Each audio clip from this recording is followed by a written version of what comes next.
تبارك وتعالى.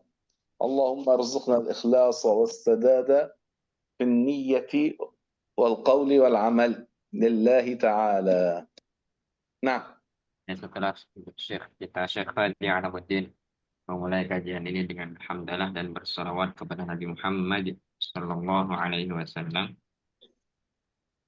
beliau mengingatkan kita dengan sebuah hadis Nabi yang maknanya agar kita selalu menghadirkan niat tulus ikhlas lillahi ta'ala, betul-betul orientasi kita hadir di kajian ini tidak ada tujuan lain kecuali memang murni ingin memperoleh dan mengharap ridha Allah Ta'ala. Nah, نحن قلنا قد تكلمنا عن أقسام الردة الثلاثة: القولية والفعلية والاعتقادية. sebelumnya kita sudah membahas tentang pembagian kufur yang menjadi 3 macam. Mulai dari yang berkaitan dengan kufur keyakinan, perbuatan ataupun perkataan. Nah, ثم بعد ذلك تكلمنا بالاستثناءات من الكفر اللفظي. kemudian kita lanjutkan setelah itu dengan hal-hal yang dikecualikan dari kufur perkataan. وذكرنا 5 استثناءات. Dan di pembahasan itu kita sudah jelaskan 5 hal yang dikecualikan dari kufur perkataan. Nah, سبق اللسان. Yang pertama yang berkaitan dengan salah lidah. وزوال العقل. Dan hilangnya akal. والمكره على النطق بالكفر وقلبه مطمئن بالإيمان بالقتل وقلبه مطمئن بالإيمان. Keadaan di mana seseorang dipaksa dengan ancaman bunuh untuk mengatakan perkataan kufur, akan tetapi hatinya tidak rela dengan perkataan kufur yang ia ucapkan dengan lisannya itu. Nah, وحالة حكاية كفر الغير من غير فرح ولا قبول بها مع ذكر أداة الحكاية.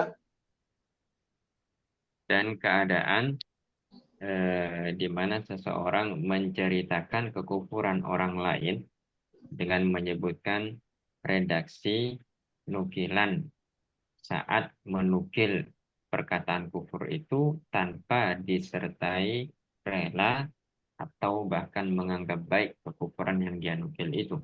Nah, والحالة الخامسة وهي أنه إذا قرأ آية أو حديثا ففهمه على خلاف المعنى المراد فإنه لا يكفر إلا أن يكون في القطعيات. dan keadaan yang kelima adalah ketika seseorang salah dalam memahami ayat ataupun hadis sehingga dia terjatuh ke dalam kesalahan dan hal ini tidak membuatnya keluar dari Islam dan tidak boleh dihukumi dia itu telah kufur atau telah kafir, akan tetapi hal ini selama bukan dalam perkara yang qat'iyat seperti masalah-masalah yang berkaitan dengan tauhid dan makna pokok dari 2 kalimat syahadat yang ditetapkan dengan dalil-dalil qat'i. Nah, Syekh. قبل أن نبدأ بدرس جديد اليوم لأحد سؤال أو استيضاح أو استفسار عما مضى؟ Baik. Sebelum kita lanjutkan dengan materi yang baru, apakah di antara sekian saudara-saudari yang ikut saat ini hadir di kajian kita ada yang mau ditanyakan berkenaan yang sudah pernah dibahas sebelumnya? Dipersilahkan.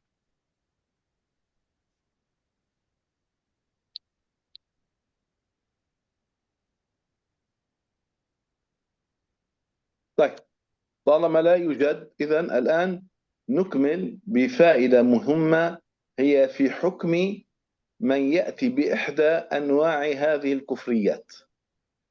Baik, kalau begitu kita akan lanjutkan ke materi yang selanjutnya tentang faedah yang begitu penting yang berkenaan dengan pembahasan seputar kekufuran ini. Nah, Syekh. فحكمه يأتي بإحدى أنواع هذه الكفريات، كفر فعلي أو اعتقادي أو لفظي، هو أن تحبط أعماله الصالحة وحسناته جميعها. كل ما فعله فيما مضى من حياته من أعمال حسنة تحبط، فلا تحسب له بعد ذلك ولا حتى ذرة من حسنة كان سبق له أن عملها من صدقة أو حج أو صيام أو صلاة ونحوها وغير ذلك. Ya, jadi hukum orang yang melakukan salah satu macam kekufuran ini adalah terhapus semua amal solih dan kebaikan-kebaikannya yang pernah dia lakukan sebelumnya, sebelum jatuh ke kekufuran itu. Sehingga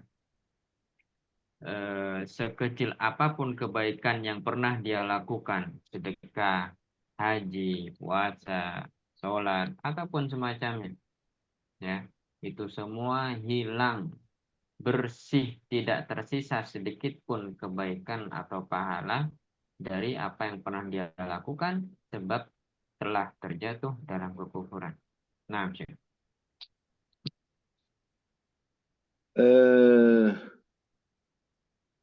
الدليل على ذلك قول الله تعالى في سورة المائدة الآية 5: ومن يكفر بالإيمان فقد حبط عمله. Jadi, Syekhna, oke. Jadi, bukti akan kebenaran hal ini bahwa semua perbuatan baik ketika seseorang telah jatuh dalam kufur hilang tanpa tersisa sedikit pun dari pahala dan kebaikan yang pernah dia lakukan selama hidup di dunia ini sebab kekufuran dia adalah firman Allah Ta'ala dalam surat Al-Ma'idah ayat 5, yaitu wa may yakfur bil imani faqad habita amaluh, yang maknanya barang siapa yang kafir sesudah beriman maka terhapuslah pahala amalnya. Nah, Syekh. أيوة. هلا فرض عليه أن يرجع إلى الإسلام، والرجوع إلى الإسلام إنما يكون بالنطق بالشهادتين، أولا بالتوقف عن الكفر الذي كان سبب بخروجه من دين الإسلام، وأن ينطق بالشهادتين بنية الدخول في دين الإسلام.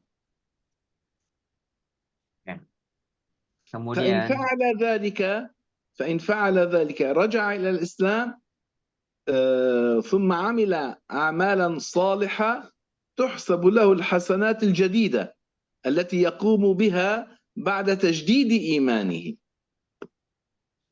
أما الأعمال التي كان قد فعلها قبل أن يكفر خلاص ذهبت، حبطت وذهبت ولا تعود له بعد أن يرجع إلى الإسلام، إنما تحسب له الحسنات الجديدة.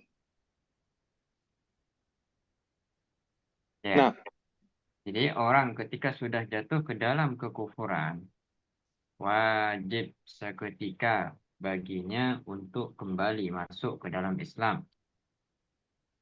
Kembali ke dalam Islam ini, pertama, dia harus meninggalkan kekufuran yang telah dia lakukan itu. Entah itu perbuatan, perkataan, ataupun ucapan. Kemudian, setelah dia meninggalkan kekufuran itu, dia mengucapkan 2 kalimat syahadat untuk masuk kembali Islam. Untuk masuk kembali ke dalam Islam. Nah, ketika dia sudah melakukan itu semua, maka dia sudah kembali masuk ke dalam Islam. Sehingga ketika setelah dia memperbarui imannya ini dengan masuk ke dalam Islam tadi kembali, dan melakukan amal baik, nah setelah itulah baru terhitung kembali eh, amal baik yang dia lakukan itu. Adapun sebelum dia masuk kembali ke dalam Islam, dan dia meskipun sebelum kufur itu, sebelum murtad itu, sebelum keluar dari Islam itu tadi sudah banyak amalan dia dari puasa, zakat, haji dan seterusnya itu semua hilang tanpa tersisa sedikit pun dari pahala atau kebaikan disebabkan kekufuran yang muncul darinya. Nah, Syekh. وإذا قال بلسانه أستغفر الله قبل أن يرجع إلى الإسلام إلى الإيمان بقوله الشهادتين أشهد أن لا إله إلا الله وأشهد أن محمد رسول الله بهذا اللفظ أو بغيرها من الألفاظ التي تعطي نفس المعنى، فإذا قال بلفظه أستغفر الله قبل أن يرجع إلى الإسلام وهو على حالته يعني وهو على الردة، فلا يزيده قوله أستغفر الله إلا إثما وكفرا. لما يزداد كفرا؟ لما يزداد إثما ويزداد كفرا؟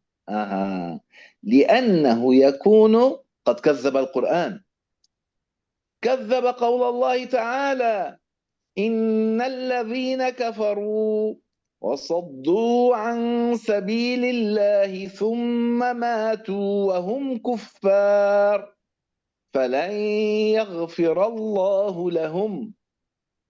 فالذي يستغفر لمن مات على الكفر كفر وهو يعلم أنه مات على الكفر كفر. لما؟ لأن الله تعالى قال فلن يغفر الله لهم، فإذا استغفر لهم وهو يعلم بحالهم أنهم ماتوا على الكفر كذب القرآن، كذب قول الله تعالى فلن يغفر الله لهم، يعني كأنه يقول يا رب كذب نفسك واغفر لهم، وهذا كفر.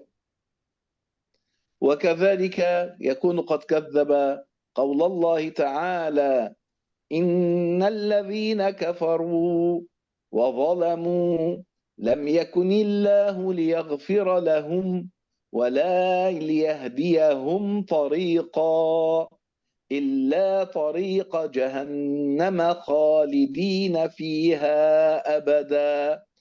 الآية 168 من سورة النساء.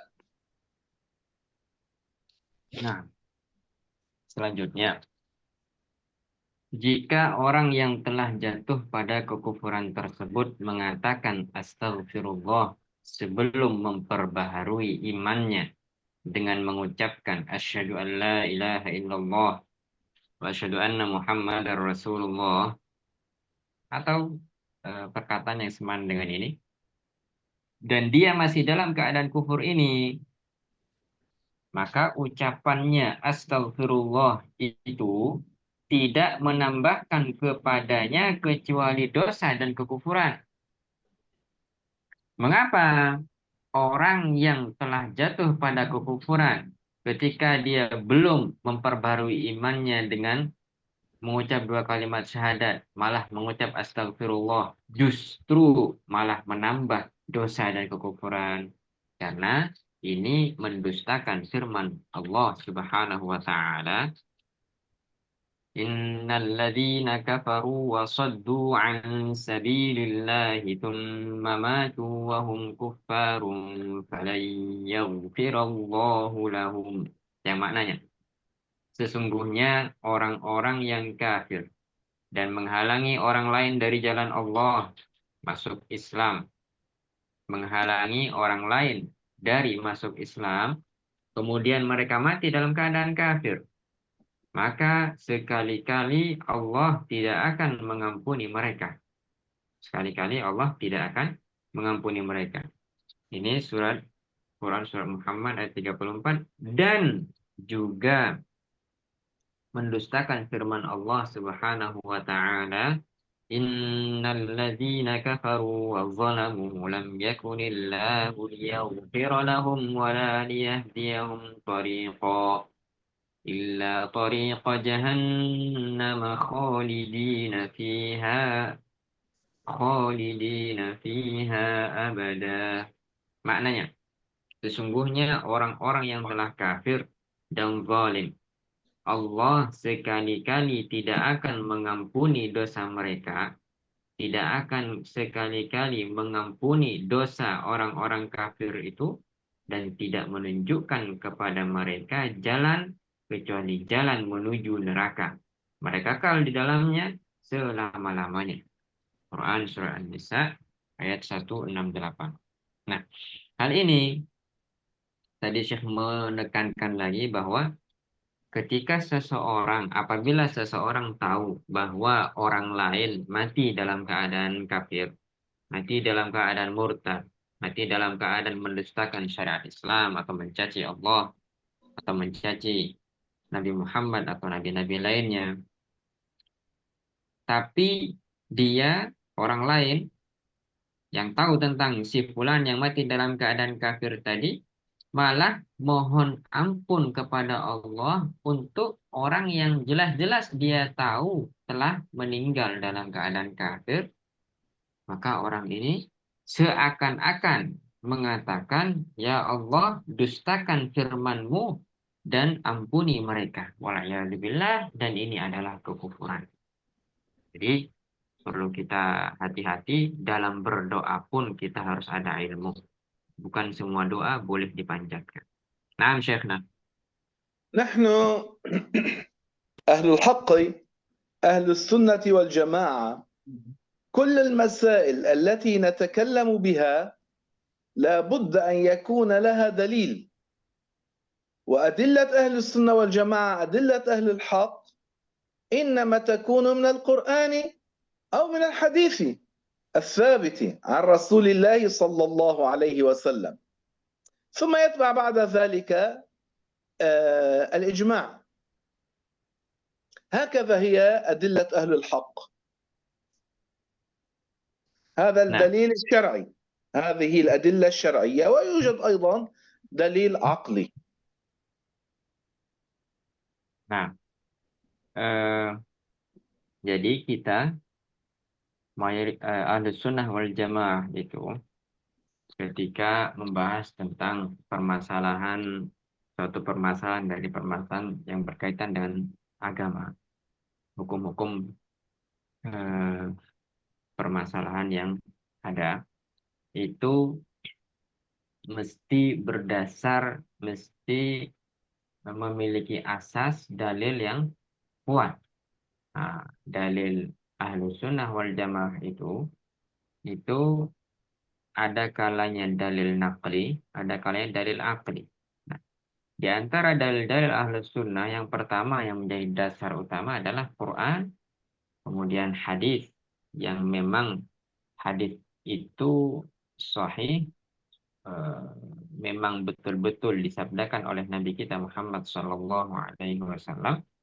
Kemudian dasar yang ketiga adalah ijma'. Ini adalah dalil-dalil syar'i. Dan ada juga dalil aqli. Nah, Syekh. نعم. نحن بينا الدليل من القرآن الكريم على أن من وقع في الردة حبط عمله وذهبت كل حسناته التي كان قد فعلها سابقا. Kita sudah menjelaskan bahwa orang yang jatuh murtad, semua amal kebaikan dia tanpa terkecuali sebesar atau sekecil apapun hilang dan sirna tanpa tersisa sedikit pun. Nah, Syekh. ما هو الدليل؟ Nah, apa bukti atau dasarnya tentang hal itu? Nah, يعرفون حفظوا أم ليس أم لم يحفظوا لم يعرفوا؟ nah, ini Syekh tanya nih kepada kita semua nih. Udah pada tahu belum nih? Dalilnya apa? قال الله تعالى ومن يكفر بالإيمان فقد حبط عمله. الآية الخامسة من سورة المائدة. Ya, jadi dalilnya adalah firman Allah Ta'ala, "May yakfur bil imani faqad habita amaluh," yang maknanya barang siapa yang kafir sesudah beriman, maka terhapuslah pahala amalnya. Quran surat Al-Maidah ayat 5. Nah, Syekh. فالإيمان هو أساس الإسلام، أساس الدين هو الإيمان بالله ورسوله. من فقد هذا الأساس كل الأعمال التي كان يعملها والحسنات التي كان يفعلها تذهب Nah, jadi, تحبط. nah, eh, iman merupakan asas pondasi syariat Islam, pondasi agama Islam. Beriman kepada Allah dan Rasul-Nya dengan iman sebenar-benarnya.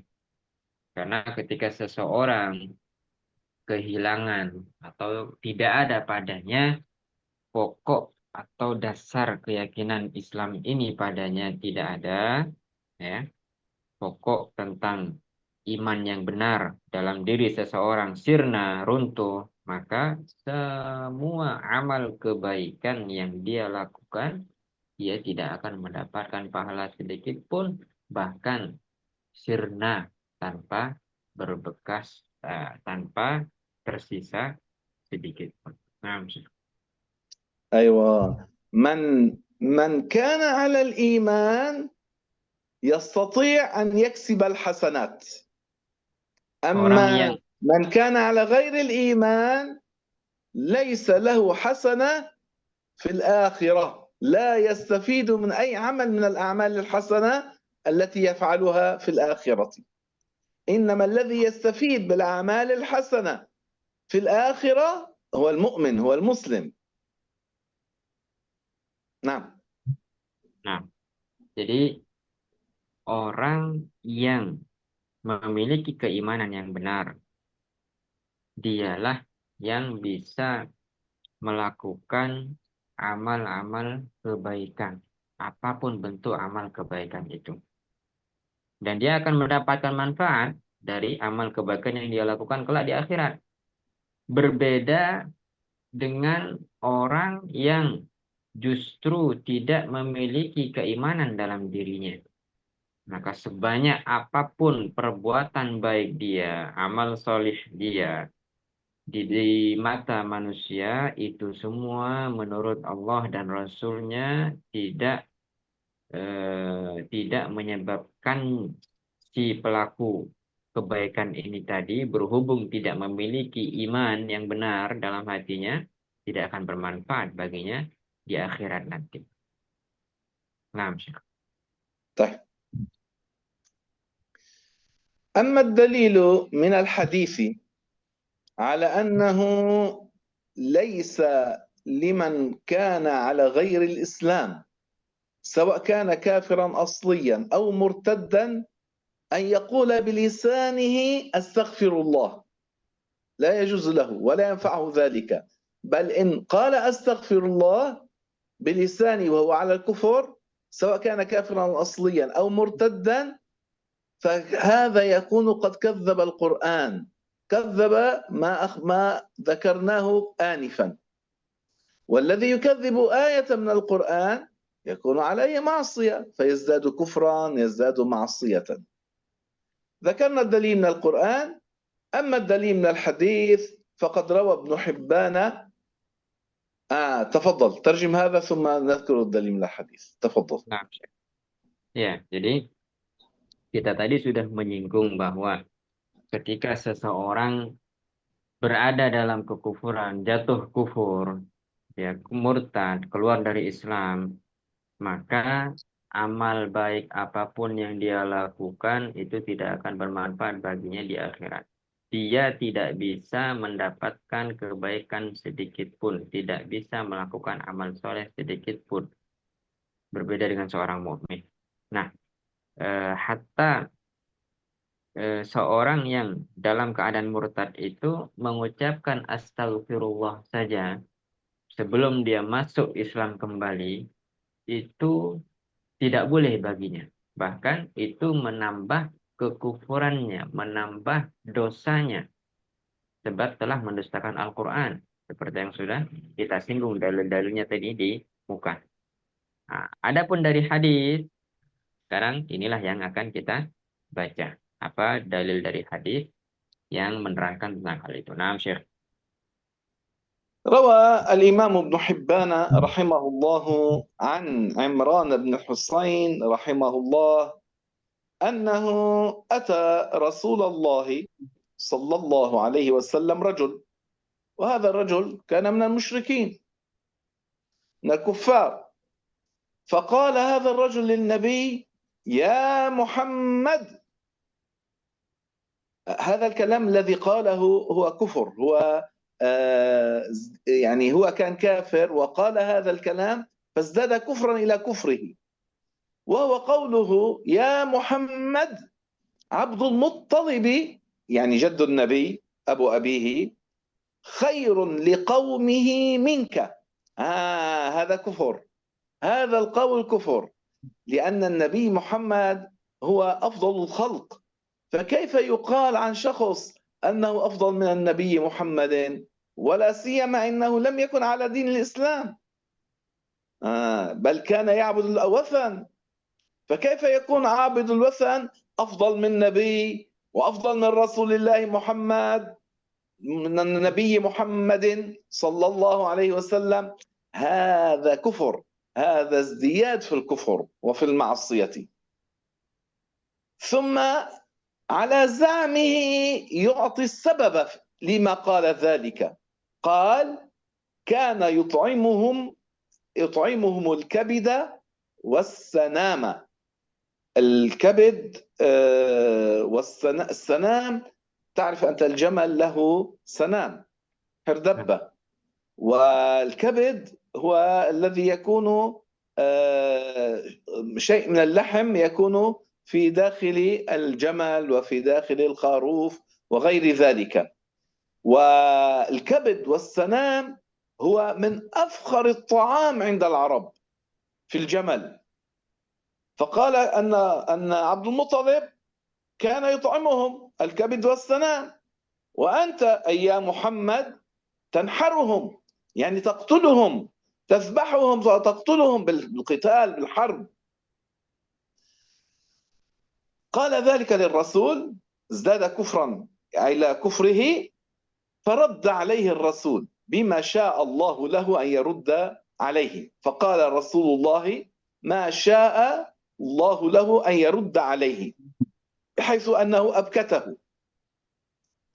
هذا الرجل لما أراد أن ينصرف قال ما أقول، يعني سبحان الله العظيم، مع كونه كان على الكفر لكنه قال للرسول يعني علمني ما أقول، ما هو اللفظ الذي مناسب أن أقوله، دعاء. فقال له الرسول صلى الله عليه وسلم قل اللهم قني شر نفسي واعزم لي على أرشد أمري. قال له أن يقول قل اللهم قني شر نفسي واعزم لي على أرشد أمري. ما قال له أن استغفر الله بلسانك، لا، إنما أبعدني عن الشر واجعل أمري أحسن. فطلق الرجل ولم يكن أسلم. ثم أتى إلى الرسول بعد ذلك وكان قد أسلم، فقال لرسول الله صلى الله عليه وسلم إني أتيتك، يعني سابقا، يعني لما كان على كفر والردة، فقلت لك يا رسول الله علمني، فقلت لي أن أقول قل اللهم قني شر نفسي واعزم لي على أرشد أمري. ثم قال له فما أقول الآن وقد أسلمت، يعني بعد أن دخلت في دين الإسلام ماذا أقول؟ فقال له الرسول قل اللهم قني شر نفسي واعزم لي على أرشد أمري نفس العبارتين التي ذكرهما له لما كان على الكفر كررها له أن يقولها، وزاده أن يقول اللهم اغفر لي ما أسررت وما أعلنت وما عمدت وما أخطأت وما جهلت. إذن النبي ما قال له ولم يعلمه الاستغفار اللساني إلا بعد أن دخل في دين الإسلام. لذلك الأمر الكافر ليس له أن يقول بلسانه أستغفر الله، بل يجب عليه فورا الدخول في دين الإسلام، توقف عن الكفر، نطق بالشهادتين للدخول في دين الإسلام. بعد أن يدخل في دين الإسلام يستغفر الله فيستفيد. نعم، تفضل. Baik. Jadi yang menerangkan tentang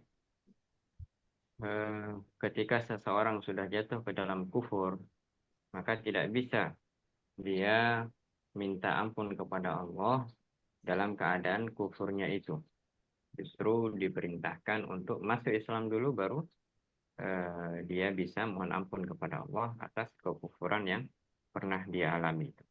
Apa buktinya? Dalam hadis yang diriwayatkan Ibnu Hibban dari Imran bin Al-Husayn, telah datang kepada Rasulullah Shallallahu Alaihi Wasallam seorang laki-laki, dan seorang laki-laki ini berkata, apa yang dia katakan? Dia bilang, wahai Muhammad, Abdul Muttalib lebih baik terhadap kaumnya daripada engkau. Nah, ini perkataan ini ya mengatakan bahwa seorang penyembah berhala lebih baik dari seorang Nabi Muhammad Shallallahu Alaihi Wasallam merupakan kekufuran. Orang yang menganggap, orang yang mengatakan bahwa seorang penyembah berhala lebih baik dari Nabi, itu hukumnya adalah kufur. Kita lanjutkan ucapan si orang laki-laki tadi. Kana yut'imuhumul kabida wassanam. Abdul Muttalib, kata si orang non-muslim tadi mengatakan, atau orang kafir tadi menganggap Abdul Muttalib itu lebih baik terhadap kaumnya daripada engkau. Dahulu ia memberi makan kaumnya dengan hati dan punuk unta. Dua bagian tubuh unta ini itu termasuk makanan yang makanan yang mewah menurut orang Arab. Sedangkan kata orang tadi, engkau malah menyembelih mereka. Maksud dia, Nabi Muhammad itu justru membunuh dalam perang antara kaum muslimin dan orang-orang musyrik Quraisy. Perkataan ini disampaikan oleh seorang laki-laki kepada Nabi. Dan waktu itu dia belum masuk Islam. Dan mengatakan perkataan kufur. Kemudian Rasulullah Shallallahu Alaihi Wasallam mengatakan kepada orang tersebut bantahan yang Allah kehendaki. Di sini tidak dijelaskan bantahannya bagaimana secara detail. Nah, intinya Nabi membantah perkataan itu. Ketika ingin pergi, laki-laki tadi berkata, apa yang aku ucapkan? Subhanallah, meskipun dia kafir, ya, udah jatuh dalam kekufuran lagi, tapi dia masih mau bertanya kepada Nabi untuk belajar. Apa ya yang dikatakan laki-laki tadi? Apa yang aku ucapkan? Maka Rasulullah Shallallahu Alaihi Wasallam berkata, mengajarinya doa, yaitu Allahumma qini syarra nafsi wa'zimli ala arsyadi amri. Nabi memerintahkannya mengatakan, ya Allah, jagalah aku dari keburukan diriku dan jadikanlah diriku pada keadaan terbaikku. Kemudian laki-laki itu pergi. Kalau kita perhatikan di sini, doa yang Nabi ajarkan kepada orang kafir itu nggak ada sedikit pun unsur mohon ampun kepada Allah. Ya. Justru Nabi mengajarkan doa yang umum ini. Ya Allah, jagalah aku dari keburukan diriku dan jadikanlah diriku berada pada keadaan terbaikku. Nah, doa seperti ini sah-sah saja diucapkan, dibaca baik oleh seorang muslim maupun non-muslim. Kemudian laki-laki itu pergi dan dia belum masuk Islam pada waktu itu. Kemudian laki-laki itu setelah masuk Islam datang kembali kepada Nabi Muhammad Sallallahu Alaihi Wasallam setelah sekian lama dan berkata kepada Rasulullah Sallallahu Alaihi Wasallam, sesungguhnya aku katanya pernah mendatangi Anda. Kemudian aku berkata, ajarilah aku. Lantas Anda berkata, katakanlah, ya Allah, jagalah aku dari keburukan diriku dan jadikanlah diriku berada pada keadaan terbaikku. Sekarang, apa yang aku katakan setelah aku masuk Islam? Rasulullah Shallallahu Alaihi Wasallam menjawab, Qulillahumma qini syarra nafsi wa'azim li ala arsyadi amri. Allahumma ighfir li ma asrartu wa ma a'lantu wa ma amadtu wa ma akhta'tu wa ma jahiltu. Yang maknanya katakanlah, ya Allah, jagalah aku dari keburukan diriku dan jadikanlah diriku berada pada keadaan terbaikku. Nah, sampai sini, kalau kita perhatikan, doanya sama persis dengan doa yang pernah Nabi ajarkan ke orang ini saat dia masih belum Muslim. Ya, sampai bagian ini. Tapi setelah itu, Nabi mengajarkan tambahan doa berhubung dia sudah masuk Islam, baru Nabi mengajarkan kepadanya agar minta kepada Allah, mohon kepada Allah mengampuni dosanya. Jadi lanjutan doa yang kedua ini, bagian yang kedua setelah si orang ini masuk Islam, berarti statusnya beda ya, beda keyakinan sudah. Dia bilang Allahumma ighfir lima asrar, Nabi mengajarkan Allahumma ighfir lima asrartu wa ma a'lantu wa ma amadtu wa ma akhta'tu wa ma jahiltu, yang maknanya ya Allah, ampunilah dosa yang aku lakukan dengan sembunyi-sembunyi, dosa yang aku lakukan secara terang-terangan, dosa yang aku sengaja, dosa yang aku lakukan karena telah melampaui batas, dan dosa karena aku tidak mempelajari ilmu agama yang wajib aku pelajari. Nah, jadi itu bukti bahwa orang yang kafir itu tidak bisa dalam arti tidak akan mendapatkan manfaat sedikit pun dari amal baik yang dia lakukan selama masih dalam keadaan kufur.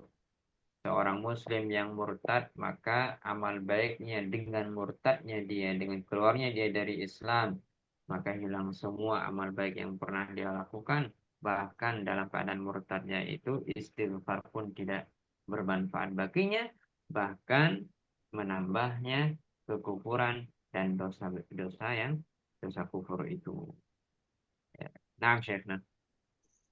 إذا الذي تكلمنا به إلى الآن في أحكام من وقع في الردة أنها يحبط عمله ويجب عليه، يعني على من وقع في الردة سواء كان ذكرا أم أنثى، أن يعود فورا إلى دين الإسلام، ويكون ذلك يعني العود إلى دين الإسلام بالنطق بالشهادتين، أشهد أن لا إله إلا الله وأشهد أن محمد رسول الله، أو ما يعطي معناهما ولو بغير اللغة العربية.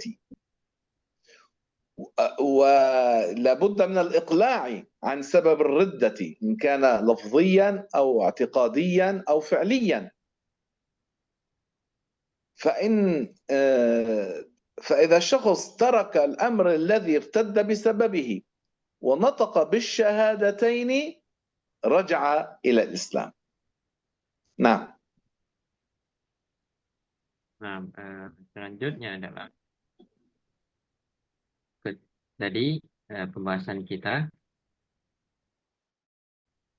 hingga saat ini itu bahwa orang yang jatuh ke dalam murtad, jatuh kufur, ya, jatuh murtad dia keluar dari Islam, maka semua amal kebaikan yang pernah dia lakukan itu sirna, tidak tersisa sedikit pun pahalanya.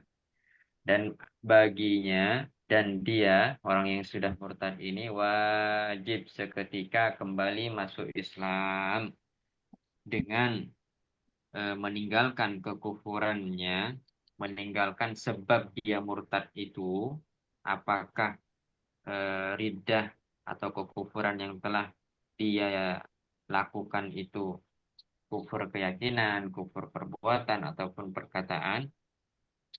Setelah meninggalkan kekufuran itu, dia wajib mengucapkan dengan lisannya 2 kalimat syahadat atau yang semakna dengannya, meskipun bukan dengan bahasa Arab.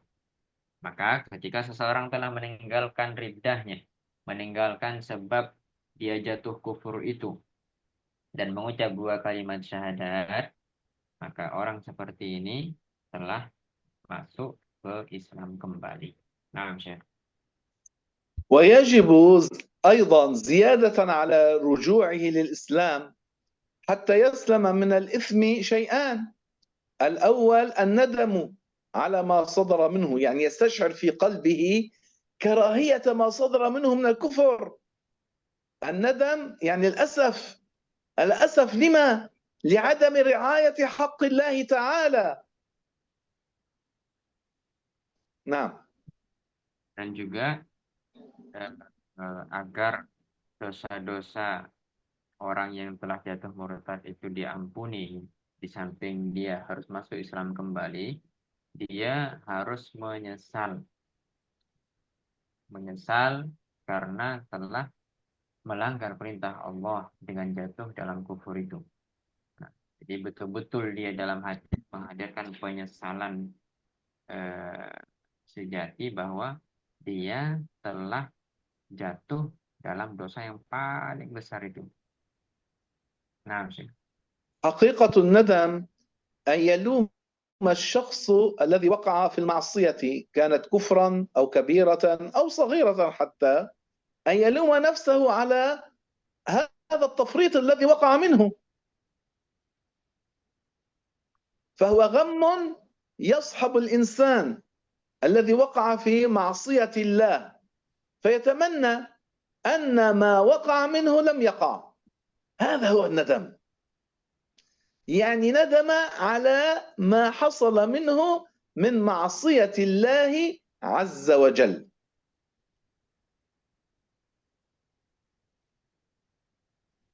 هذا الأمر الأول. نعم. Jadi,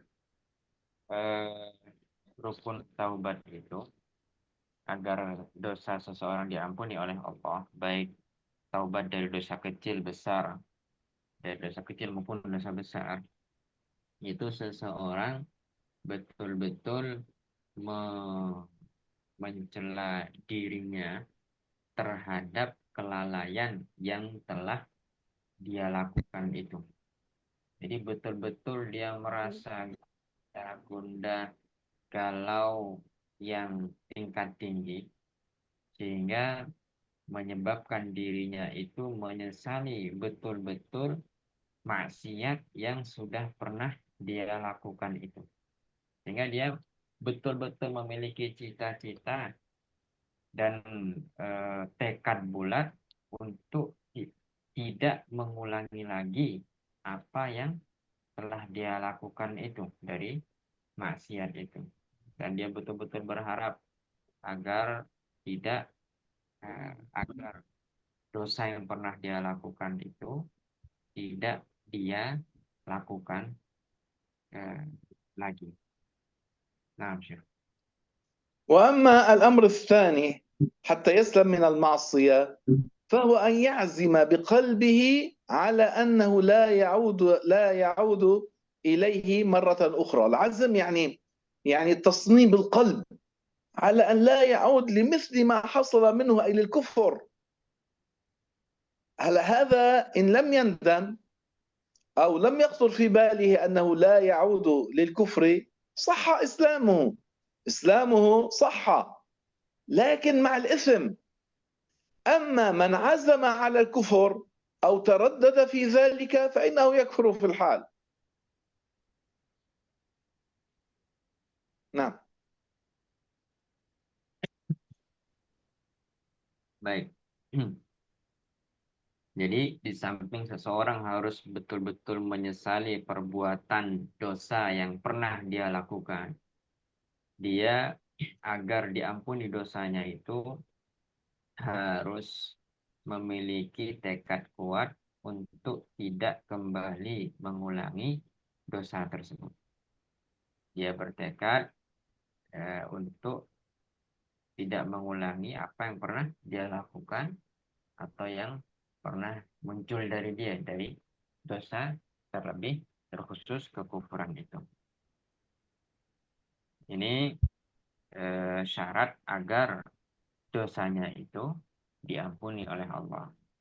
Adapun ketika seseorang telah meninggalkan kekufuran dan mengucap dua kalimat syahadat, tapi tidak terlintas di hatinya untuk menyesali dosa yang pernah dia lakukan itu, Islamnya tetap sah. Ya. Kembalinya dia ke dalam Islam itu tetap sah. Tapi dia tetap dosa. Ya. Orang ketika dia sudah taubat dalam artian dia karena itu dalam kufur, dia meninggalkan kekufuran dan mengucap dua kalimat syahadat sehingga dia masuk Islam balik. Masuk Islam lagi. Namun, seandainya dia tidak menyesali perbuatan kufur yang dia lakukan itu, dari segi hukum, Islamnya tetap sah. Hanya saja dosanya tetap ya, tidak diampuni dosanya. Karena rukun taubat itu seseorang kalau mau diampuni dosanya, itu harus menyesali perbuatan dosa yang muncul dari dia itu. Adapun ketika seseorang bertekad untuk melakukan kekufuran, baik ucapan, keyakinan, ataupun perkataan, atau ragu-ragu mau kufur atau enggak, umpama dalam hatinya. Maka hal ini seperti yang disampaikan dan dikatakan oleh para ulama, jelas telah kufur, jelas telah keluar dari Islam. Nah, Syekh. هلا إن لم يرجع عن كفره وردته بالنطق بالشهادتين وجبت استتابته، يعني طلب التوبة منه، فيجب على الخليفة أن يطالب أن يطلب منه الرجوع إلى الإسلام، ولا يقبل منه خليفة أو القائم مقام الخليفة لا يقبل منه إلا الرجوع إلى الإسلام. Nah, jadi ketika seseorang itu sudah keluar dari Islam, dia murtad, maka wajib untuk diminta kembali masuk Islam, wajib bertaubat. Ya, wajib taubat maknanya wajib batuhu itu tadi, wajib bagi seorang khalifah atau orang yang menjadi wakilnya, ya, orang yang menjadi wakilnya jika khalifah tidak melakukan itu, umpama untuk memaksa orang yang murtad itu tadi kembali ke Islam, ya, harus dipaksa kembali masuk ke dalam Islam. Nah, ومن أحكام الردة أنه يبطل بالردة صومه لعدم صحة الصوم من الكافر، لأن المرتد كافر فلا يصح الصوم من الكافر لعدم صحة عبادته.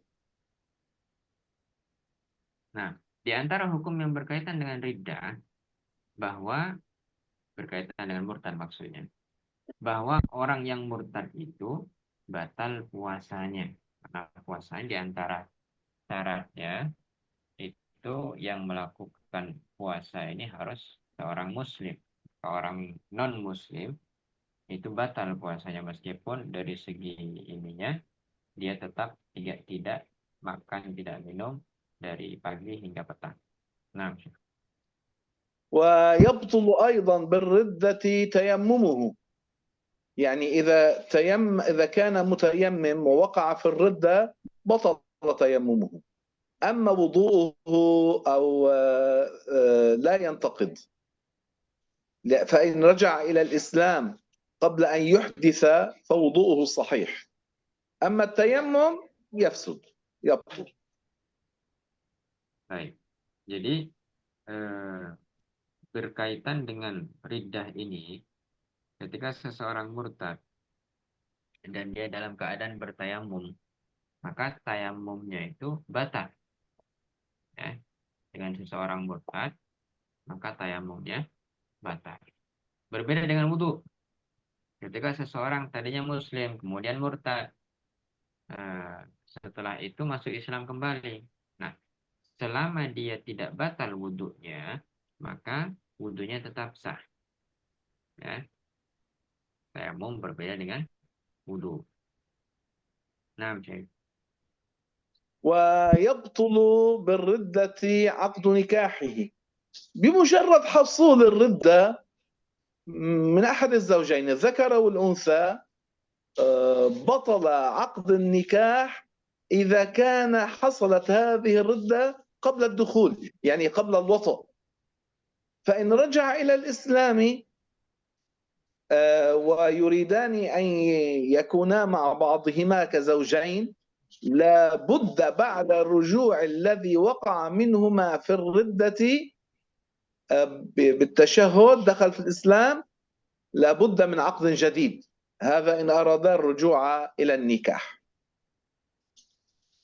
Nah, Selanjutnya, ya, hukum yang berkaitan dengan ini bahwa orang yang murtad dengan sekedar seseorang itu murtad keluar dari Islam, padahal sebelumnya dia sudah berstatus suami istri, ya, tetap berada dalam akad nikah yang sah. Tapi karena dia atau salah satunya ini, salah satu pasangan murtad, dan murtadnya ini sebelum melakukan bersetubuh, sebelum melakukan hubungan suami istri, dengan sekedar murtad, maka batal langsung akad nikahnya tadi. Ya, langsung batal akad nikahnya. Nah, seandainya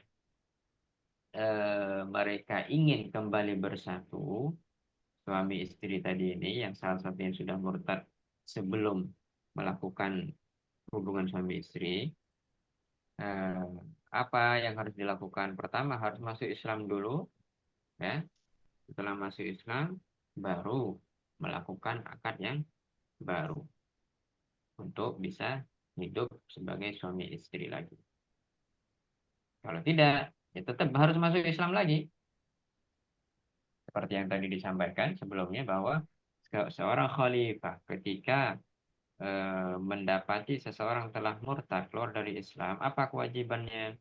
Memaksanya kembali untuk masuk Islam.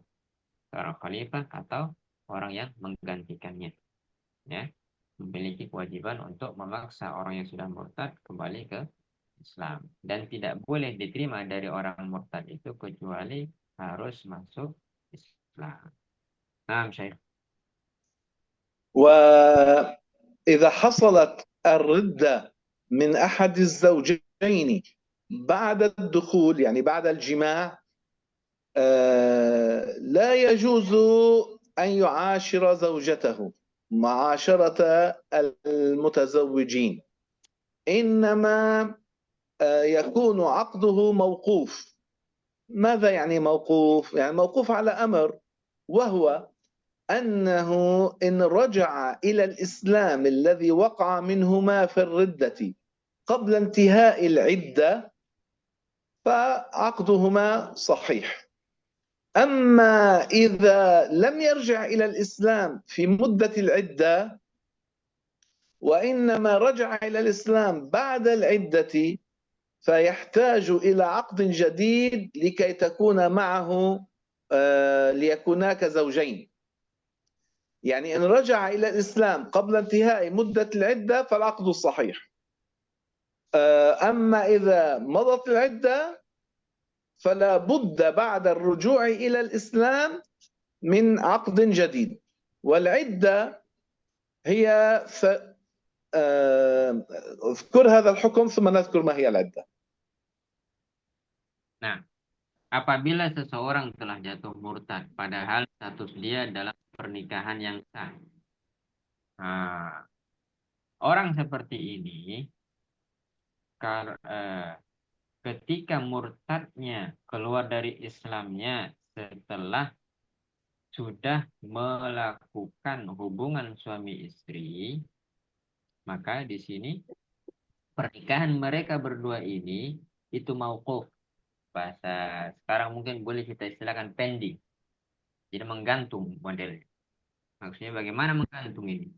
Nah, menggantung ini maksudnya tidak boleh keduanya kembali melakukan hubungan suami istri selama salah satunya masih tetap dalam keadaan kufur, dalam keadaan belum taubat, belum kembali lagi masuk Islam. Nah, kalau memang mereka yang murtad ini kembali masuk Islam dalam masa iddah. Nah, jadi apa itu masa iddah? Sebenarnya akan dijelaskan oleh Syekh. Jadi ketika seorang salah satu pasangan dari suami istri yang sudah melakukan hubungan, ya, melakukan bersetubuh, maka ketika murtad salah satunya ini, pernikahan mereka itu mauquf istilahnya, atau pending itu tadi menggantung sampai habis masa iddah.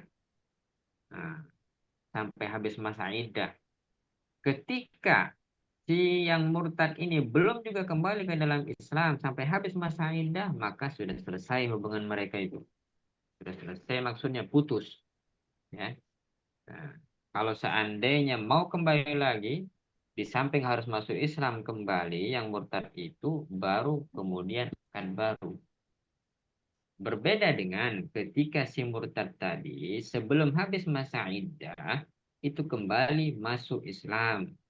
Maka dengan kembali masuk Islam karena masih dalam masa iddah itu tidak perlu lagi untuk akad baru. Tidak perlu nikah, tidak perlu akad nikah yang baru karena balik ke Islamnya itu masih dalam masa iddah.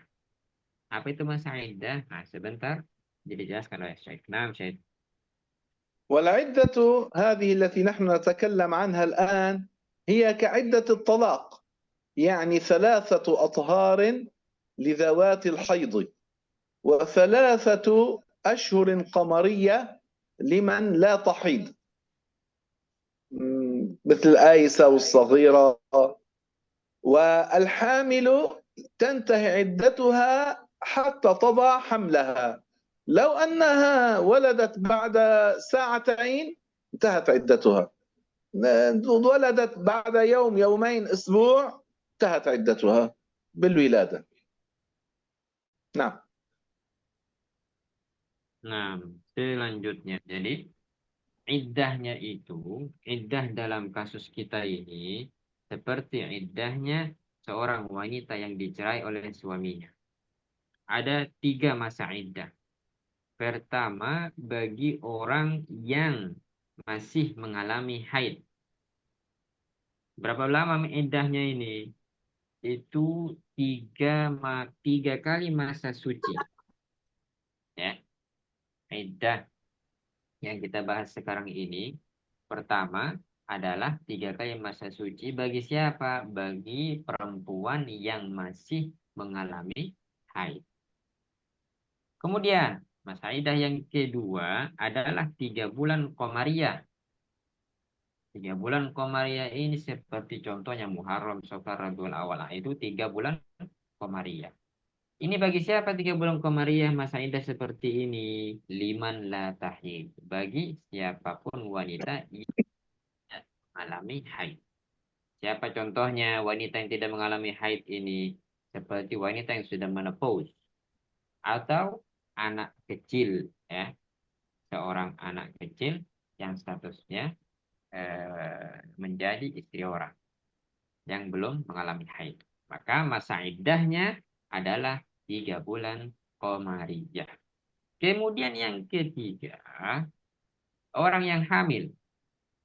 Nah, orang yang hamil itu masa iddahnya kapan habis? Setelah melahirkan.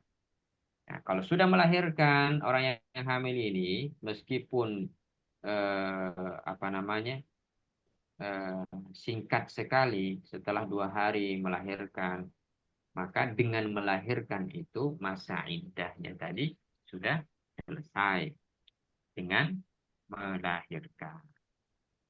Nah, saya والمرتد لا يصح عقد نكاحه لا على مسلمة ولا على غيرها ولو كانت مرتدة مثله.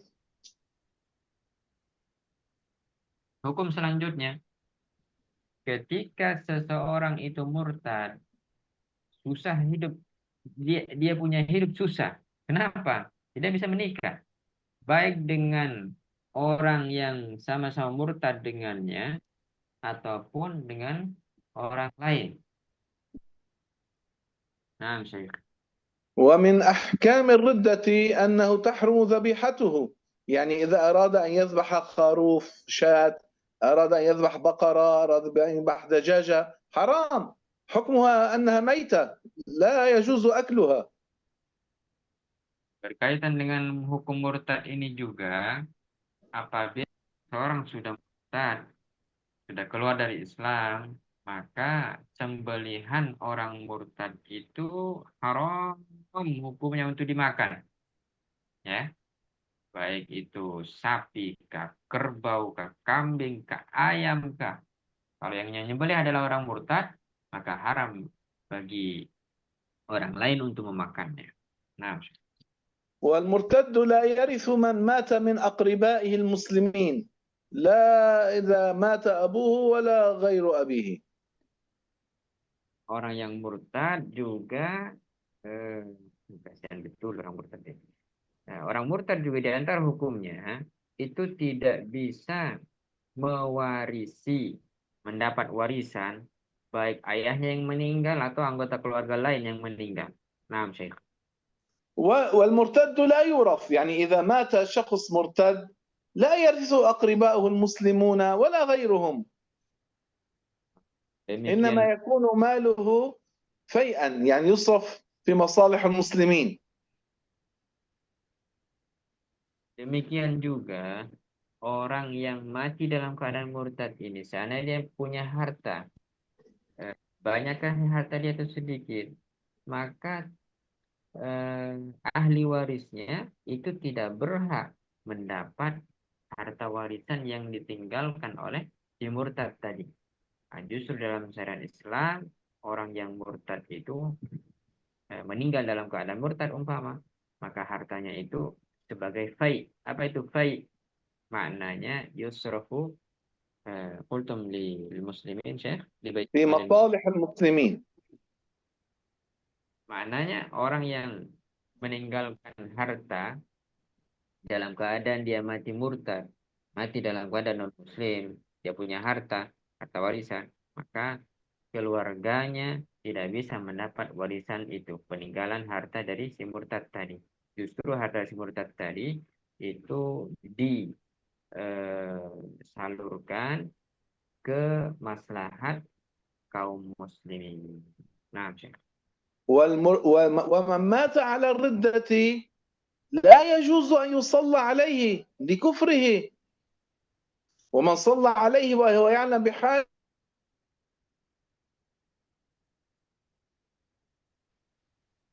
نعم. يا عذرا صوتكم تقطع قبل قليل.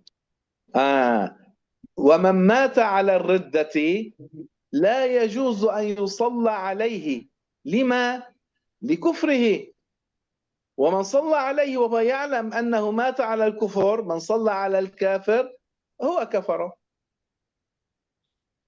Ya, Kemudian termasuk hukum berkaitan dengan orang murtad.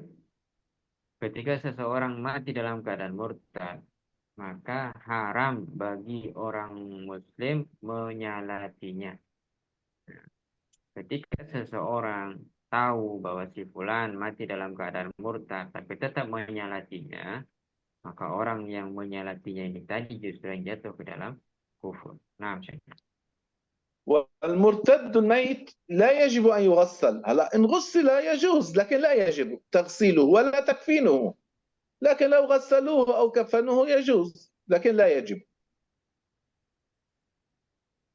Orang yang نعم. orang yang mati dalam keadaan murtad, semoga Allah melindungi kita semua dari itu. Eh, Seandainya dimandikan boleh, tapi apa namanya, bukan wajib, ya. Beda dengan ketika yang wafat adalah seorang muslim, itu wajib dimandikan. Tapi kalau orang yang mati dalam keadaan murtad, itu tidak wajib dimandikan. Seandainya ada yang memandikan, boleh juga. Kemudian masalah mengafani, itu juga tidak wajib. Seandainya mau dikafani, boleh juga. Nah, Syekh. ولا يجوز أن يدفن المرتد في مقابر المسلمين، لأن مقابر المسلمين أوقفت لدفن موتى المسلمين وهو ليس منهم، فلا يدفن في مقابر المسلمين. Ya, نعم. tidak boleh orang yang murtad itu dikuburkan di pemakaman kaum muslimin. Mengapa? Karena pemakaman kaum muslimin khusus untuk orang-orang Islam saja. Sedangkan dia, orang murtad, kan termasuk orang Islam. Makanya tidak boleh dikuburkan di kuburan orang-orang Islam. Nah, Syekh. هذه جملة من أحكام المرتد، ماذا يترتب على من وقع في الردة. Jadi inilah hukum-hukum yang berkaitan dengan riddah, dengan orang yang telah murtad itu. Nah, Syekh. فلأحد سؤال أو استيضاح أو استفسار قبل أن ندعو؟ Ya, sebelum kita tutup, adakah dari para pendengar, para hadirin pertanyaan berkaitan yang dengan yang sudah kita bahas ini? Dipersilakan. Bismillah saya Ustaz. Ya, baik. Bunda, silakan, Bunda. Baik, terima kasih atas diberikan kesempatan kepada saya. Saya izin bertanya kepada Syekh mengenai tadi kalau kita mengetahui orang ini murtad, maka kita tidak menyolatinya. Jadi siapa yang menyolatinya? Orang itu. Baik. Syekhna, نعم.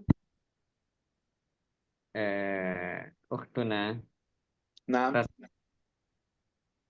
Iza mata murtadun wala نعم. ahada yusalli alaihi faman yusalli alaihi. إذا مات مرتد ماذا؟ Mata murtadun wala إيه. wala ahad yusalli alaihi faman ولا yusalli أحد. la ahad yusalli alaihi أليس كذلك؟ نعم صحيح، لا يجوز. فسألت فمن يصلي عليه إذن؟ لا أحد. لا يجوز الصلاة عليه. من صلى على المرتد وهو يعلم أنه مرتد خرج من دين الإسلام. لما؟ لأن بالصلاة فيها دعاء للميت وبالمغفرة، والمرتد لا يغفر له، فيكون قد كذب الدين، كذب الشريعة. Ya, نعم. jadi Bunda, sebetulnya orang yang sudah murtad itu sudah bukan Islam lagi. Dia sudah keluar dari Islam. Makanya tidak boleh seorang pun menyalatinya. Apa sih isi sholat jenazah itu sebetulnya? Di antara doa yang dibaca saat sholat jenazah itu, ada doa agar dia diampuni Allah. Sedangkan orang yang sudah mati dalam keadaan murtad, Allah sudah mengabarkan dia tidak akan diampuni. Makanya tidak boleh menyalati orang yang jelas-jelas matinya dalam keadaan non-muslim. Nah, karena tadi sudah dijelaskan di muka, ya, sudah dibahas tadi bahwa ketika seseorang sudah murtad, maka statusnya dia bukan lagi seorang muslim, sehingga dia tidak akan mendapat ampunan dari Allah sedikit pun. Tidak mendapatkan ampunan dari Allah sedikit pun. Karena dia apa? Karena dia sudah keluar dari Islam. Nah, kalau sudah keluar dari Islam, itu balasannya. Ya, tidak akan diampuni Allah. Makanya tidak boleh kita sebagai seorang muslim mendoakan orang murtad. Karena orang itu memang tidak pantas didoakan. Karena bukan seorang muslim. Karena jelas-jelas Allah telah mengabarkan tidak akan mengampuni orang yang mati dalam keadaan murtad. Itu Bunda Alda Alfian, ya. Sudah jelas kira-kira? Iya, terima kasih. Assalamualaikum Ustaz. Waalaikumsalam. Ya, silakan. Izin bertanya Ustaz terkait dengan harta orang yang murtad. Apakah Basnas atau Badan Amil Zakat itu bisa mengambil harta orang murtad tersebut dan dimanfaatkan untuk maslahat kaum muslimin? Karena sekarang ini kan adanya lembaga zakat. Kalau Baitul Mal mungkin tidak ditemukan seperti itu. Terima kasih Ustaz. Assalamualaikum. Syekhna, نعم yas'alu akhuna hal نعم yajuzu li lajnatin lajnat min al-lajnat lajnat min ghairi dzikr ismin min ماذا قلت؟ هل يجوز للجنة ماذا؟ التي هي قيم على جمع الزكوات وإعطائها للمستضعفين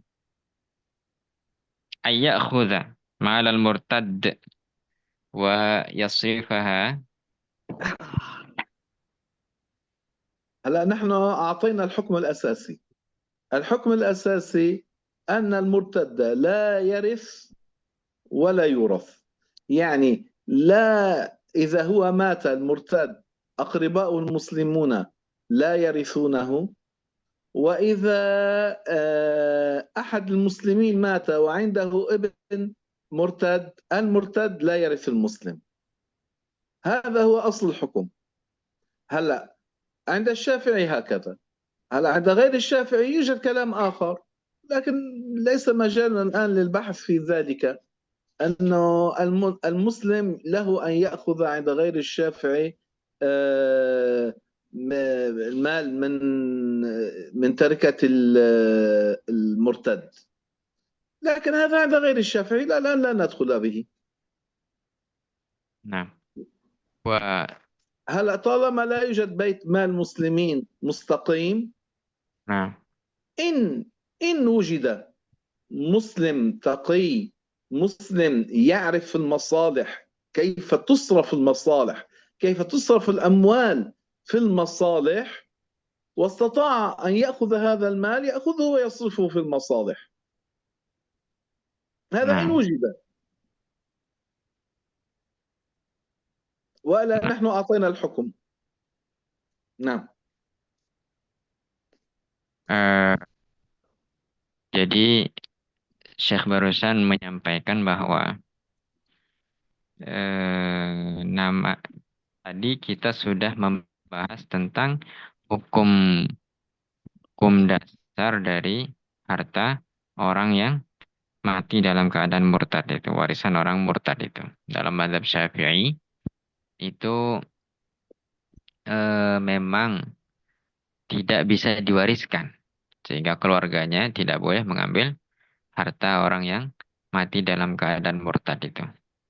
Tidak boleh mengambil warisan itu. Kemudian memang ada di luar mazhab Syafi'i pendapat yang mengatakan sebaliknya. Tapi pembahasan kita bukan tentang itu. Jadi kita nggak akan masuk ke rincian permasalahan itu. Kemudian masalah lembaga ya ataupun semacamnya yang bergerak di bidang zakat atau semacamnya itu ataupun baitul mal sekalipun memang harus memenuhi kriteria tertentu sehingga bisa mengambil tindakan untuk mengambil harta orang yang mati dalam yang ditinggal harta warisan dari orang murtad itu. Harus betul-betul amanah, tahu mana posisi-posisi yang bisa diberikan kepadanya harta warisan orang murtad itu. Tidak semua apalagi di zaman sekarang sangat sulit sekali menemukan semacam baitul mal yang memang betul-betul amanah. Seandainya ada yang amanah, bisa itu mengambil harta warisan murtad itu sehingga diberikan, disalurkan ke pihak-pihak yang berhak.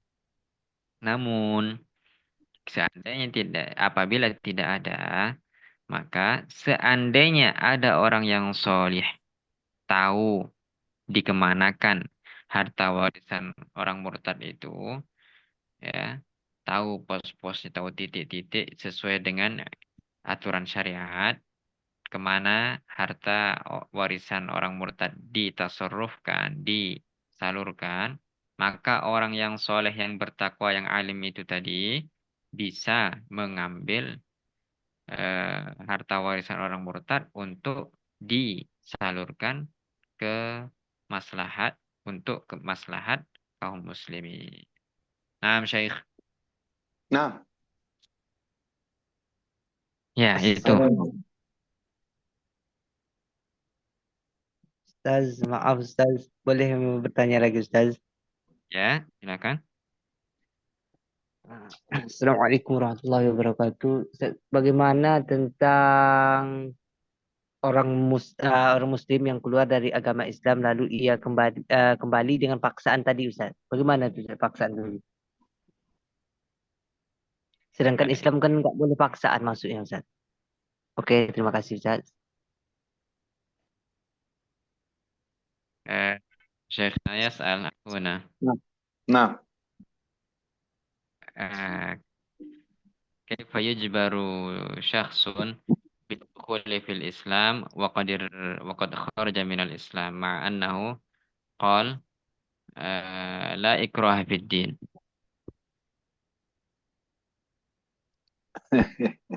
لا إكراه في الدين ليس معناها أنه نحن لا نطلب ولا نلزم الكافر أن يدخل في دين الإسلام.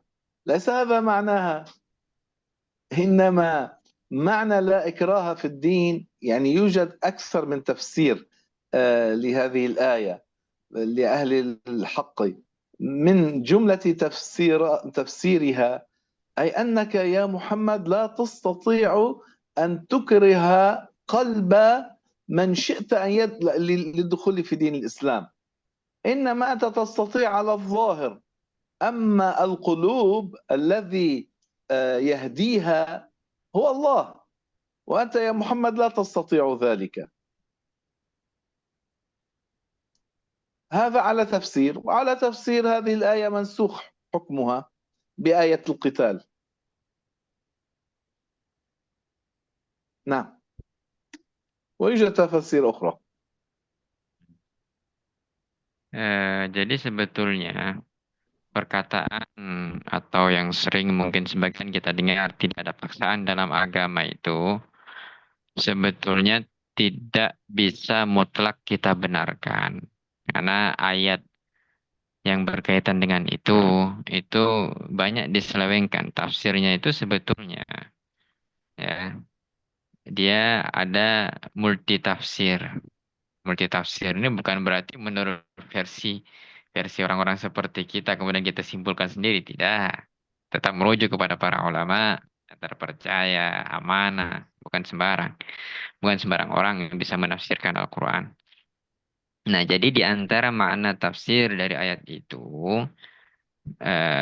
bahwa engkau wahai Muhammad Sallallahu Alaihi Wasallam tidak bisa memaksa hati siapapun untuk mau menerima kebenaran Islam sehingga mau masuk Islam. Ini menurut satu tafsir, ya. Tapi menurut tafsir yang lain, ayat ini itu hukumnya sudah mansukh sehingga tidak berlaku lagi dengan ayat yang di mana di ayat itu Nabi diizinkan untuk memerangi orang-orang non-Muslim agar mereka mau masuk Islam. Itu أستاذ semua. Nah, Syekhna. أستاذ قل لهذا الذي سأل هذا السؤال أن لا يفسر من عند نفسه آيات القرآن. نعم شيخ. بلغته هذا. إيه. قل له أبو بكر الصديق الذي هو عربي من الأقحاح ويتكلم اللغة العربية الفصيحة وهو من أعلم الناس بأسباب النزول وكان صاحب النبي عليه الصلاة والسلام، سئل عن تفسير آية فما كان سمع بتفسيرها من رسول الله صلى الله عليه وسلم، فقال أي سماء تظلني وأي أرض تقلني إن قلت في كتاب الله ما لا أعلم. فالواحد منا لا يتكلم بتفسير الآيات إلا إن سمع بتفسيرها من الأشخاص الثقات. نعم. نعم. وإلا ما معنى الجهاد؟ أليس هو الإكراه الظاهر للدخول في دين الإسلام، وأنه إن لم يسلم أنهم يقاتلونهم لهؤلاء الكفار ولنشر دين الإسلام بين الناس؟ لو لم يكن ذلك واجبا لما فرض الجهاد؟ فنحن نستطيع القهر الذي هو الظاهر، أما القلوب لا نستطيع نحن أن ندخل الإيمان إلى قلب الناس، إنما من آمن الله سبحانه وتعالى هو الذي يهدي من يشاء ويضل من يشاء. نعم. Ya, jadi Ustaz barusan menekankan kepada kita tidak bisa kita memahami bahkan berani menafsiri ayat Al-Quran sesuai dengan apapun yang terlintas di benak kita atau kita baca di beberapa literatur yang kita sendiri belum mendengarnya secara valid. Ya, belajar dari mendengar dari para ulama yang terpercaya fiqat. Sayyidina Abu Bakar As-Siddiq saja yang beliau itu termasuk fasih dalam bertutur kata menggunakan bahasa Arab, mulai dari kecil sampai wafat ngomongnya juga bahasa Arab, bahkan termasuk kalangan sahabat yang tahu tentang sebab-sebab turunnya ayat-ayat Al-Quran, dan jelas beliau itu termasuk sahabat Nabi yang masyhur sekali.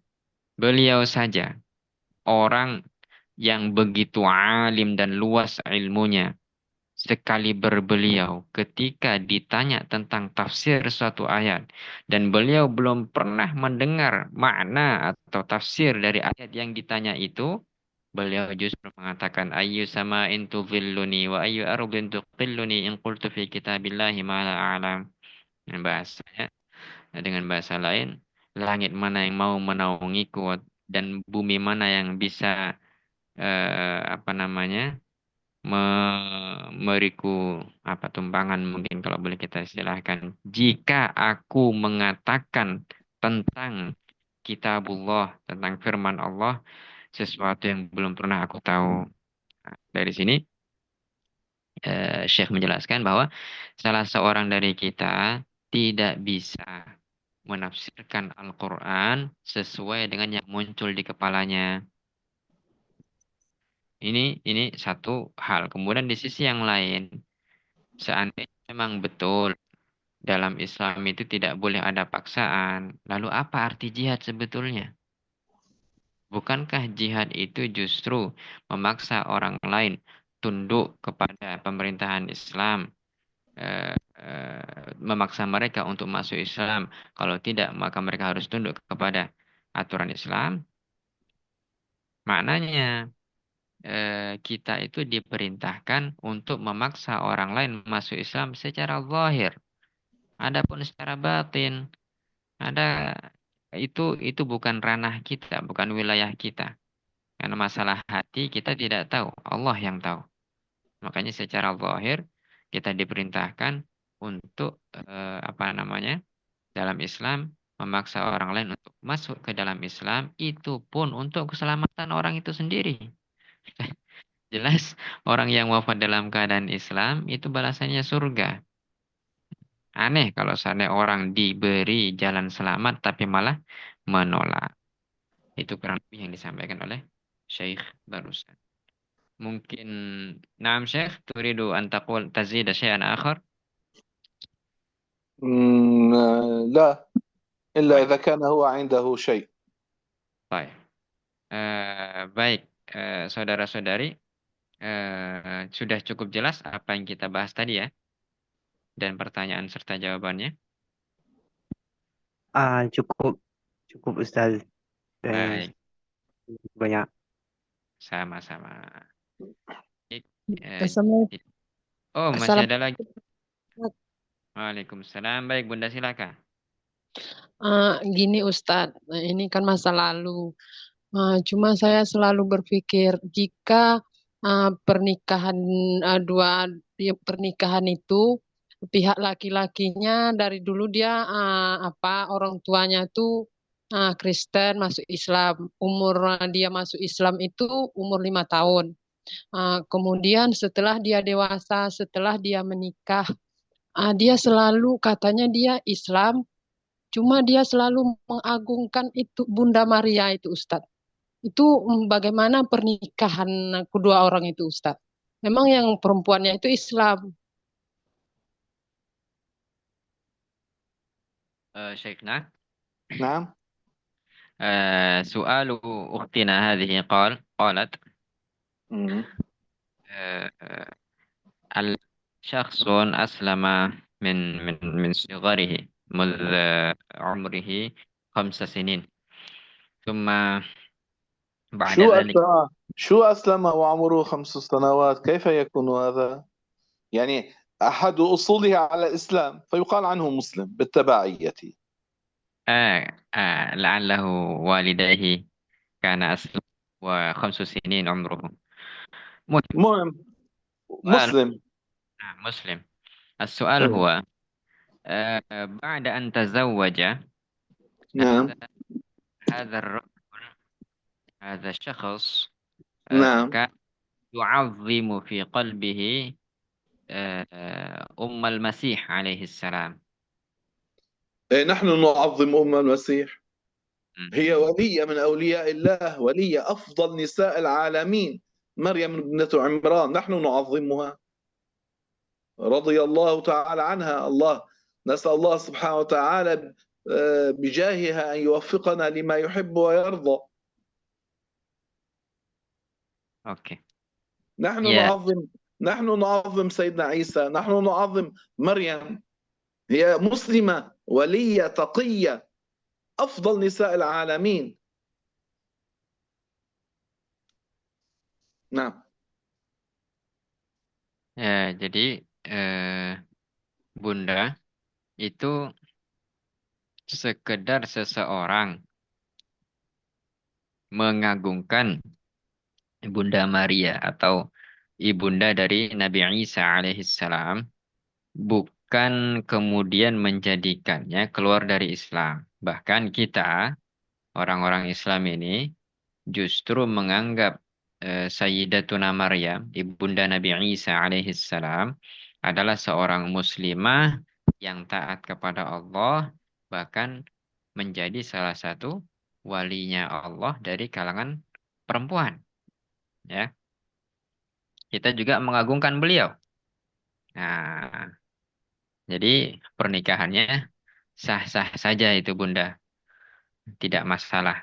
Karena yang diagungkan memang sudah selayaknya diagungkan, karena beliau adalah ibunda nabinya orang Islam, yaitu Nabi Isa alaihissalam. Bahkan beliau, Sayyidatuna Maryam bintu Imran itu adalah seorang muslimah yang taat, juga waliyatullah, dan termasuk seorang wanita yang paling afdol seluruh alam.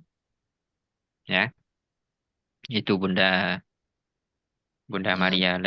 Ya, Ya, makasih Ustaz penjelasannya. sama-sama Bunda.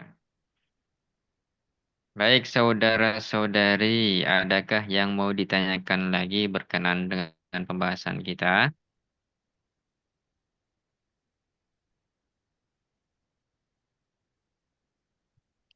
Syekhna Zahir fahimu kulluhum wa la su'ala ba'd. الحمد لله رب العالمين. إذا ندعو. Baik, sekarang kita doa kepada Allah sebagai penutup. Tafadhal Syekhna. الحمد لله رب العالمين وصلى الله وسلم على سيدنا محمد حبيب رب العالمين. اللهم لا سهل إلا ما جعلته سهلا وأنت تجعل الحزن إذا شئت سهلا. سبحان ربي العلي الأعلى الوهاب. اللهم أرنا الحق حقا وارزقنا اتباعه وأرنا الباطل باطلا وارزقنا اجتنابه يا رب العالمين. اللهم توفنا وأنت راض عنا. اللهم أدخلنا الجنة بسلام يا أرحم الراحمين يا الله. اللهم لك الحمد وإليك المشتكى وأنت المستعان ولا حول ولا قوة إلا بالله العلي العظيم. اللهم إني عبدك وابن عبدك وابن أمتك ناصيتي بيدك ماض في حكمك عدل في قضاؤك. أسألك بكل اسم هو لك سميت به نفسك أو علمته أحدا من خلقك أو استأثرت به في علم الغيب عندك أن تجعل القرآن العظيم ربيع قلبي ونور صدري وجلاء حزني وذهاب همي. اللهم نقنا من الذنوب والخطايا كما ينقى الثوب الأبيض من الدنس يا أرحم الراحمين يا الله.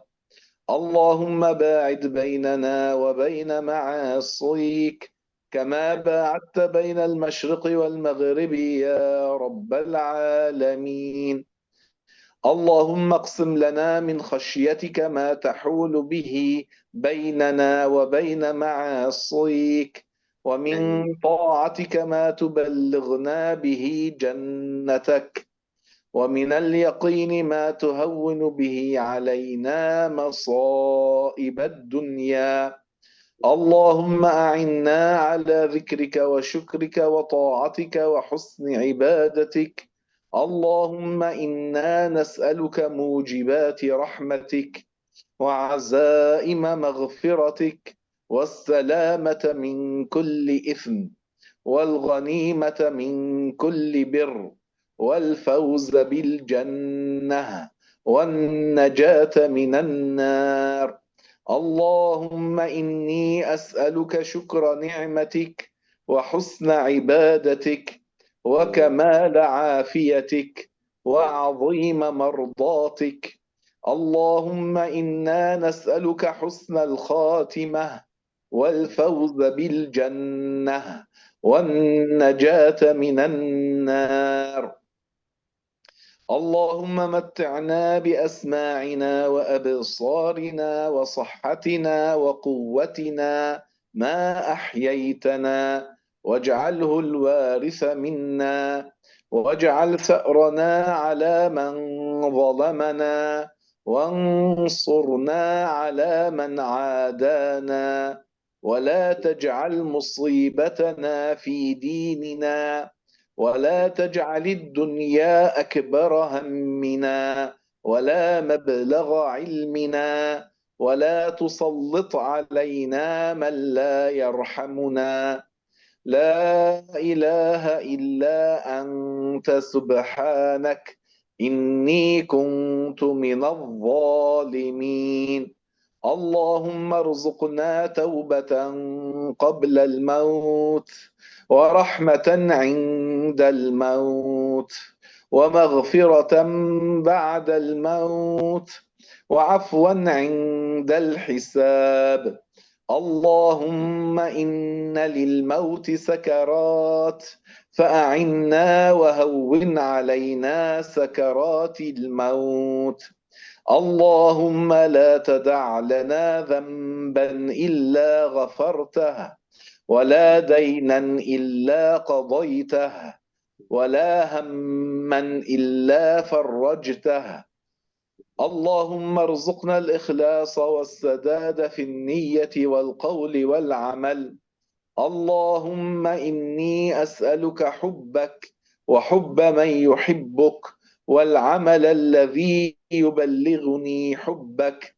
اللهم اجعل حبك أحب إلي من نفسي وأهلي ومن الماء البارد. اللهم صل على سيدنا محمد النبي الأمي الحبيب المحبوب العالي القدر العظيم الجاه، وعلى آله وصحبه وسلم. اللهم أصلح لنا ديننا الذي هو عصمة أمرنا، وأصلح لنا دنيانا التي فيها معاشنا، وأصلح لنا آخرتنا التي فيها معادنا، واجعل الحياة زيادة لنا في كل خير، واجعل آمين. الموت راحة لنا من كل شر. اللهم استر عوراتنا وآمن روعاتنا، واكفنا ما أهمنا، وقنا شر ما نتخوف. اللهم احفظنا من الفتن ما ظهر منها وما بطن. اللهم إنا نعوذ بك من علم لا ينفع، ومن دعاء لا يسمع، ومن قلب لا يخشع، ومن نفس لا تشبع. اللهم علمنا ما ينفعنا، وانفعنا بما علمتنا، وزدنا علما. اللهم تقبل منا صلاتنا وصيامنا وركوعنا وسجودنا وسائر طاعاتنا. اللهم علمنا ما جهلنا، وذكرنا ما نسينا، واجعل أعمالنا ونياتنا خالصة لك. اللهم ارزقنا الجنة وما قرب إليها من قول أو عمل، وأجرنا من نار الجحيم وما قرب إليها من قول أو عمل. اللهم إنا نسألك الجنة.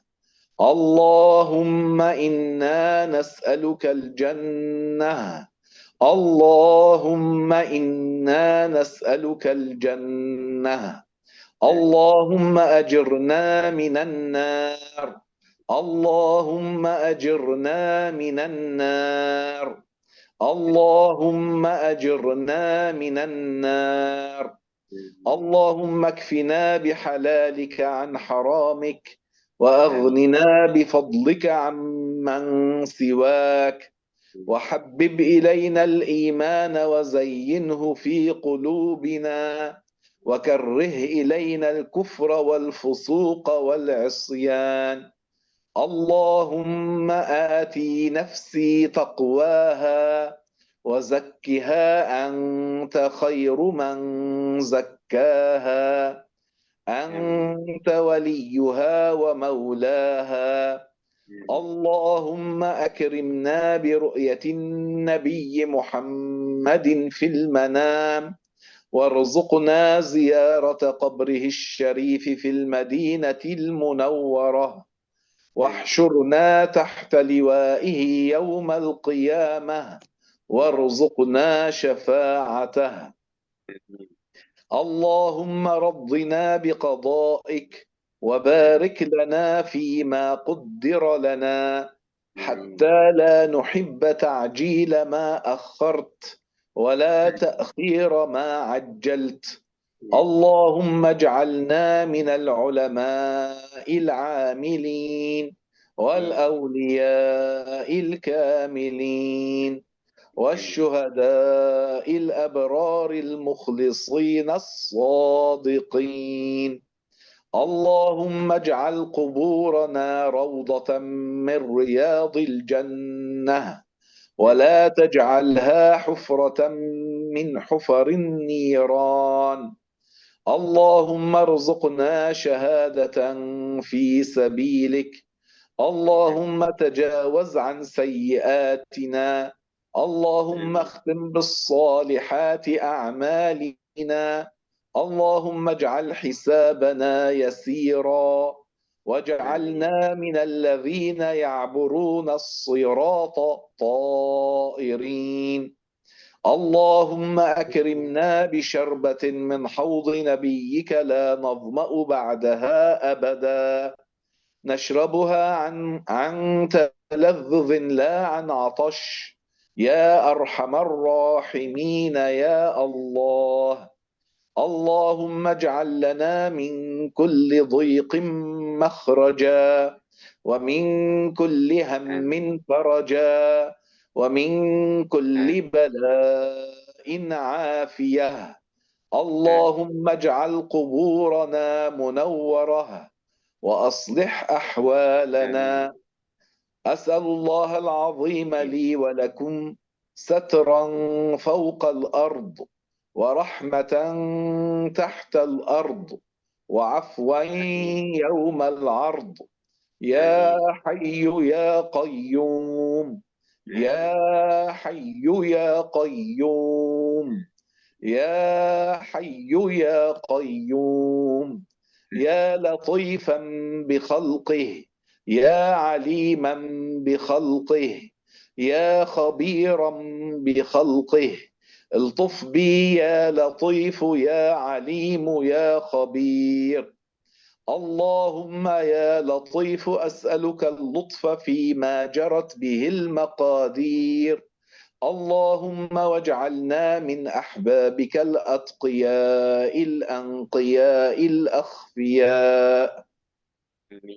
اللهم كما جمعتنا في هذه الدنيا مع بعض المسلمين على طاعة، نسألك يا رحمن يا رحيم أن تجمع بيننا وبين الأنبياء والمرسلين والأولياء والصالحين في مواقف يوم القيامة وفي الجنة. اللهم اجعلنا من أهل عليين، ومن أصحاب اليمين، الذين يدخلون الجنة بلا عذاب مع السابقين الأولين. اللهم اغفر لأصحاب الحقوق علينا. اللهم اغفر لمشايخنا. اللهم اغفر لأهالينا ولإخواننا الذين سبقونا بالإيمان. اللهم اغفر لأرحامنا المسلمين. اللهم اغفر لكل من سألنا وطلب منا الدعاء من المسلمين، وآتهم سؤلهم من الخير، واجمعنا وإياهم في الفردوس الأعلى. اللهم اغفر لنا وللمؤمنين والمؤمنات. اللهم اغفر لمن حضر معنا هذا المجلس. اللهم اغفر لأحبابنا. اللهم اغفر لنا وللمؤمنين والمؤمنات الأحياء منهم والأموات. وآخر دعوانا أن الحمد لله رب العالمين، وصلى الله وسلم على سيدنا محمد وعلى آله وصحبه الطيبين الطاهرين، ومن اتبعهم بإحسان إلى يوم الدين. آمين آمين يا رب العالمين. لنقل جماعة كلنا سويا سما سما: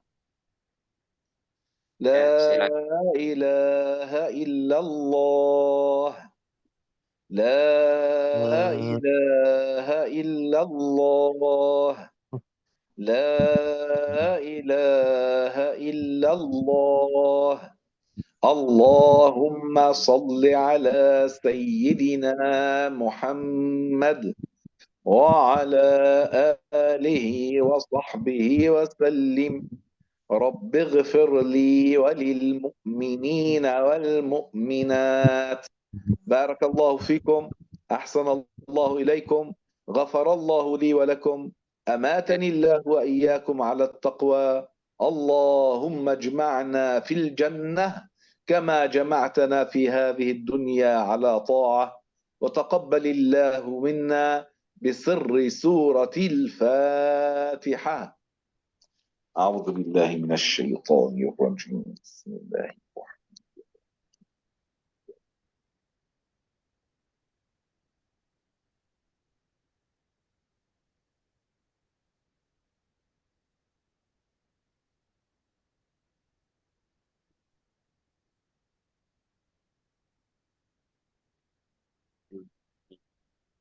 غير المغضوب عليهم ولا الضالين. آمين يا أرحم الراحمين يا الله. بارك الله فيكم جميعا، والسلام عليكم ورحمة الله تعالى وبركاته. لا تنسوني من Waalaikumsalam صالح warahmatullahi دعواتكم. wabarakatuh. Syukran jazakallah khair sih. Assalama.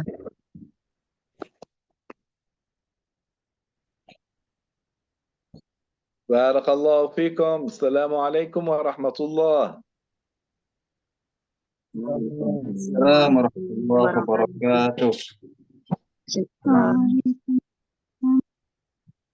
warahmatullahi wabarakatuh.